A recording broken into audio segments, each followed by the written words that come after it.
అదే RTV app వార్తల్ని క్షణాల్లో చదివే అవకాశం ఉంటుంది. ఒక న్యూస్ పేపర్, ఒక టెలివిజన్ ఛానల్ మీ చేతుల్లో ఎప్పుడూ ఉంటాయి. ఈ రోజున గౌతమ్ రెడ్డి గారి కేసుకి సంబంధించి గౌతమ్ రెడ్డి గారితో కలిసి ఇవాళ పోలీస్ స్టేషన్కి 7వ తారీఖు సాయంత్రం 4 గంటలకి ఇన్వెస్టిగేషన్కి సహకరించమని చెప్పి పోలీసులు గతంలో చెప్పారు. ఆ మేరకు ఇవాళ పోలీస్ స్టేషన్కి రావడం జరిగింది. ఇవాళ నేను ప్రెస్ ముందుకు వచ్చి చెప్పడానికి గల ముఖ్య కారణం ఏంటంటే, వాళ్ళు ఈ కేసుకి సంబంధించి కొన్ని ప్రశ్నలు అడిగారు. ఇది ఏంటి, ఆ స్థలం ఏంటి, ఎందుకు ఈ వివాదం ఎందుకు వచ్చింది అనేటువంటి ప్రశ్నలు వేశారు. ఇవన్నీ కోర్టులో ఉన్నాయి. ఇది క్రిమినల్కి సంబంధించిన, ఇది సివిల్ కేసుకి సంబంధించిన వ్యవహారం తప్ప ఇది పొలిటికల్ ఇన్ఫ్లుయెన్స్ లాంటివి ఇంకేదో వ్యవహారాలతో వచ్చినవే తప్ప ఇది ఏ రకంగానూ కూడా ఇది కాదని చెప్పి ఆయన దానికి సమాధానం చెప్పడం జరిగింది. మీకు ప్రెస్ వాళ్ళకి, ఆంధ్రప్రదేశ్లో ఉన్నటువంటి ప్రజానీకానికి, కొంతమంది ఎల్లో మీడియా వాళ్ళకి తెలియజేసేది ఏంటంటే, ఇవాళ పేపర్లో కూడా కొన్ని కథనాలు రాశారు. ఆయన పోలీస్ స్టేషన్కి రావటం లేదని, సహకరించటం లేదని, ఒకవేళ వచ్చిన టైం ప్రకారం రాకుండా ఇబ్బందులు పెడుతున్నారు అంటూ పేపర్లో కథనాలు వచ్చినాయి.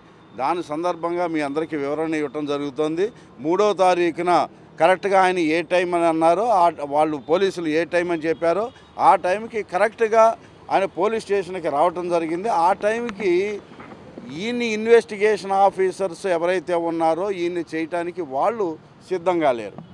అందుకని వాళ్ళు లేటే తప్ప గౌతమ్ రెడ్డి గారు లేటు అనేది ఎక్కడా జరగలేదు. ఇవాళ 7వ తారీఖున 4 గంటలకి రమ్మని చెప్పేసి అన్నారు. 4 గంటలకల్లా కరెక్ట్గా పోలీస్ స్టేషన్ ముందర గౌతమ్ రెడ్డి గారు ఆగారు.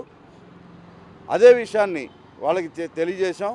ఆ ఇన్వెస్టిగేషన్ ఆఫీసర్సే పోలీస్ స్టేషన్లో లేని కారణంగా వాళ్ళకి వేరే పనులు ఏదో ఉండటం వలన, వాళ్ళు రాలేకపోవటం వలన వాళ్ళది లేట్ అయిన ఇదే తప్ప ఏ రకంగానూ కూడా గౌతమ్ రెడ్డి గారికి ఈ లేట్ అవ్వటానికి, కోఆపరేట్ చేయటం లేదు అని అనటానికి సంబంధాలు అసలు ఏ రకంగానూ ఒకదానికొకటి పొంతం లేనటువంటి విషయాలు పేపర్లో రాసి ఏదో అన్యాయం జరిగిపోతుంది, దుర్మార్గం జరిగిపోతుంది అని చెప్పి ఇది పొలిటికల్ కలరింగ్ ఇవ్వటం కోసం కొన్ని పత్రికలు కావాలని పనిగట్టుకొని రాసినటువంటి రాతలే తప్ప ఈ విషయాలన్నింటినీ మీ ద్వారా ఆంధ్రప్రదేశ్లో ఉన్నటువంటి ప్రజానీకాన్ని అందరికీ తెలియజేయదలుచుకున్నాను.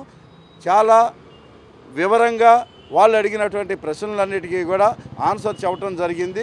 వాళ్ళు కూడా చాలా స్మూత్గానే ఇది అవునా, ఇది ఆ బ్యాంక్ ట్రాన్సాక్షన్స్ అవి ఎలా జరిగినాయి అన్న విషయాలను కూడా వాళ్ళకి సవివరంగానే చెప్పడం జరిగింది.